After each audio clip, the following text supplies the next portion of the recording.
તો આજે આપણે છે ને એકદમ સહેલી રીતે મમરા વઘારવાના છે. અને મમરા માટે જે આ મકાઈના પૌવા છે, આમ ગુજરાતના લઈએ જે હોય પેકેટમાં હોય છે એ લઈએ છીએ. આ છે ઝીણી ભૂંગળી કે જે એ પણ ખૂબ જ સરસ લાગે છે, અને મગફળીના બિયા, અને બીજું છે મમરા. તો પછી સેવ ઉપરથી નાખશું. તો ચાલો હું તમને બતાવું. મમરા વઘારવાની બધાની રીત અલગ અલગ હોય છે. કોઈ કાચા મમરા પણ વઘારે છે અને કોઈ તેલ મૂકીને પણ વઘારે છે. અમે છીએ તો તેલ મૂકીને વઘારીએ છીએ.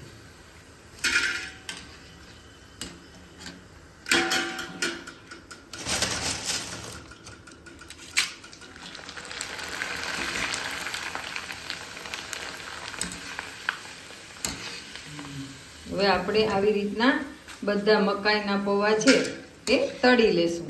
પછી હું તમને ભૂંગળી તળવાનું છે એ પણ બતાવીશ.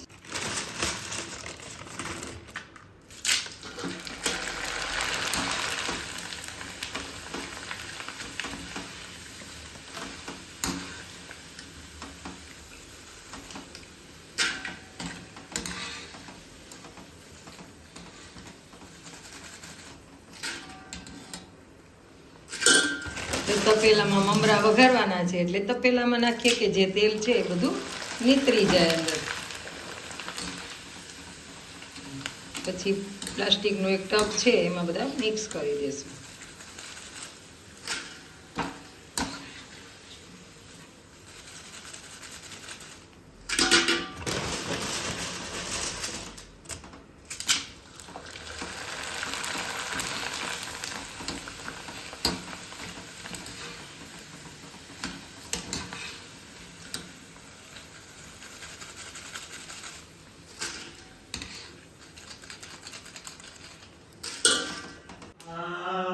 જો હવે આપણા મકાઈના પૌવા છે એ થઈ ગયા છે. આપણે આ નાખી દઈશું.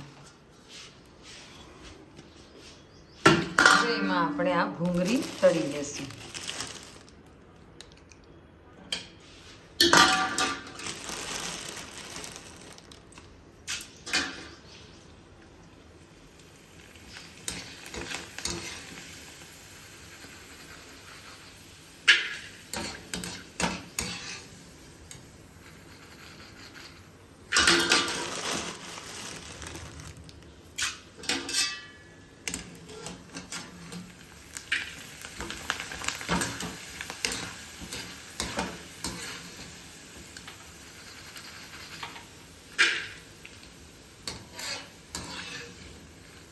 હવે આપણે બધી જ ભૂંગળી તળી લઈશું. જો આમાં આ પૂરી જેવડા છે તો એને આપણે થોડા થોડા કટકા કરી નાખીએ.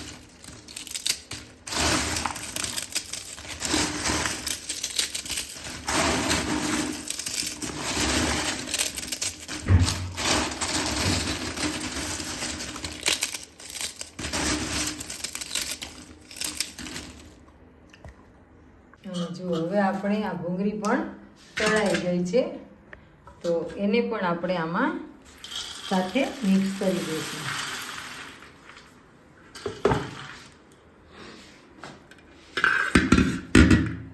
હવે આપણે મગફળીના દાણા છે ને એ તળશું નહીં, પણ આવી રીતના ઓછા તેલમાં સાતળી લેશું.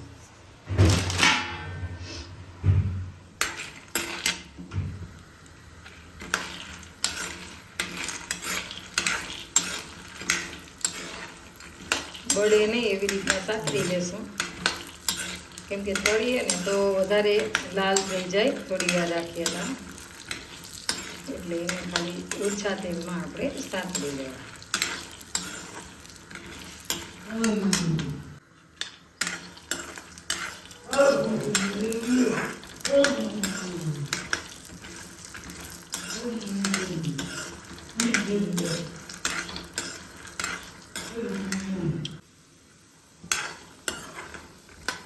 દાણા છે ને એ સંતળાઈ ગયા છે, પણ એને આપણે એક બાજુ ઠંડા થવા મૂકી દેશું. પછી એમાં થોડીક ચટણી અને નમક નાખી દઈશું.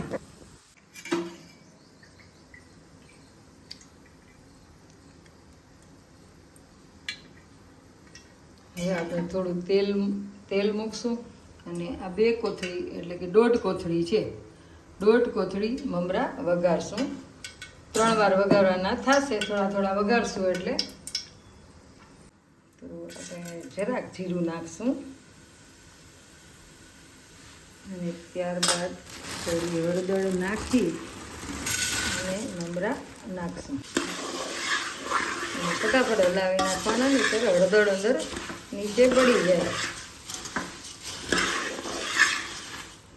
અને જો મમરા બળી જાય તો પછી મમરા વઘાર્યા હોય એનો પણ સ્વાદ આવે નહીં.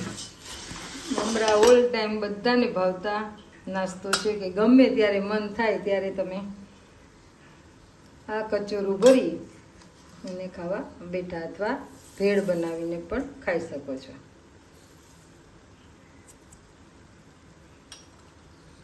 તીખા નથી બહુ કરતી.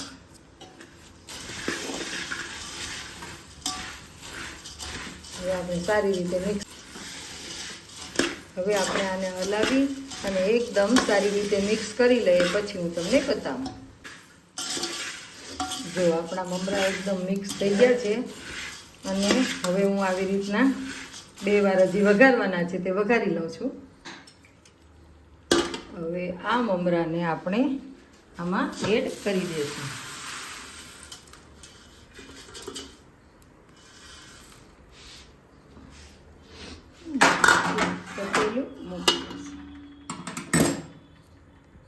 અને હવે આપણે આમાં નમક નાખી દઈશું.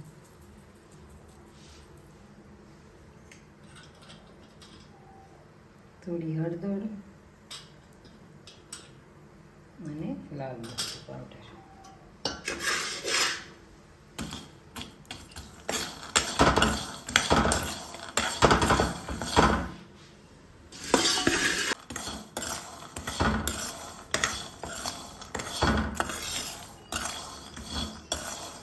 દાણા મેં ઓછા જ રાખ્યા છે, કેમ કે આ દાણા છે એ મમરામાં નીચે વયા જાય છે, તે જ્યારે મમરા ખલાસ થઈ જાય ત્યારે નીચે દાણા જ બેઠા હોય છે.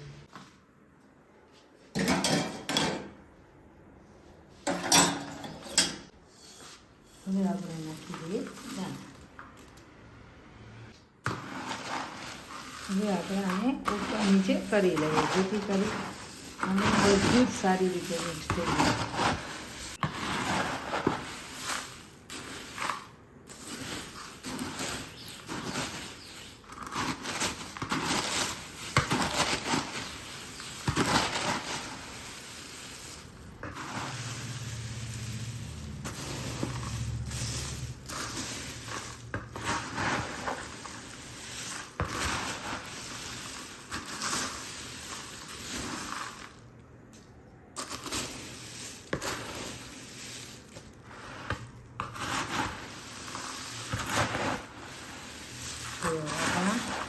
એકદમ સરસ મજાનો ઘરનો નાસ્તો કે જે બધાને જ ભાવતો હોય. આમાં તમે જેટલું નાખો ને એટલું નાખી શકો, પણ જો આટલું જ હોય તો બહુ મજા આવે. પછી તમે એમાં ગાંઠિયા અને ચવાણું નાખો તો આખો સ્વાદ છે એ બગડી જાય.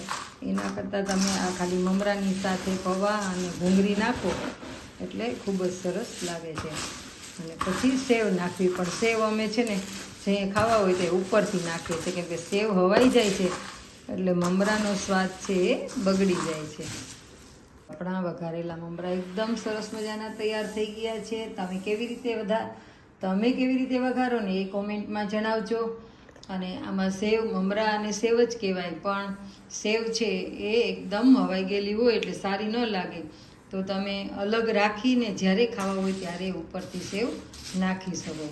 મેં ધાણી પણ વઘારી છે, તો ધાણી પણ આની સાથે નથી નાખી. જેને નાખવી હોય એ ઉપરથી નાખી દે. તો જો આપણા